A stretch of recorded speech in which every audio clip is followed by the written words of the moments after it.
It's the main focus as training camp gets underway, Travis Lulay's throwing shoulder and how it's healing after off-season surgery. It's getting better. I'm still at a stage where camp's going to be a continued progression for me, but it has been a steady upward progression throughout the off season. So I'm actually really anxious to see how it recovers on a day-to-day basis coming out here. It's hard to simulate the intensity and the spontaneity of moving around the pocket and getting throws in, but I'm excited to be here. Yeah, he's right on track as we've talked about it through OTAs and everything else. He's still on that track. We're on that progression. We're still building on that foundation. And then, like I said, it's going to take all the training camp to do that. So is he going to perform? Absolutely. And I'll keep a close eye on him. But he's getting better every single day. And, Travis is going to do everything he can to get there. For Lulay, it's been an off-season of rehab, strengthening those ligaments in his throwing shoulder. Lulay missed the last 7 games of the regular season, and while he did play in the Western semifinal last year in Saskatchewan, he wasn't 100%.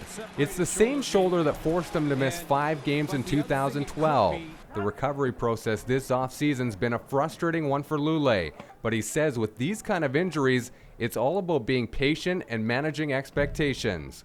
Sometimes you think you can be Superman and overcome some of that stuff. But managing expectations is one of the biggest parts of is coming off of an injury, and that's one of the things I've learned, and that's something that you have to learn to deal with that and focus on the day-to-day task, and not try to think too far ahead of the big picture. Or anytime you don't say, oh, man, at X point I wanted to throw the ball this far, and if you don't get that, and you're frustrated about it, that can set you back. So you kind of just have to adjust your way of thinking. But that's exactly why the Lions went out and got 14-year veteran Kevin Glenn as insurance in case Lulay isn't ready to go June 28th against Edmonton. To get a guy that's a 14-year vet that's taken his team to the Grey Cup and a great person in the locker room, it's a great addition to the team. So for a lot of different reasons, there's no doubt he's here for that. Lulay says it's nice to know the guy behind him in Glenn can get the job done. One of the things about being injured, right, is you feel like you're letting your teammates down by not being able to be out there with them, and so having a guy that you can trust to lead the team is really important.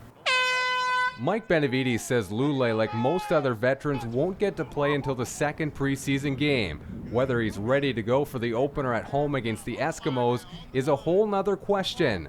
But Benavides put to rest any quarterback controversy, saying Lulay will get the ball if he's ready.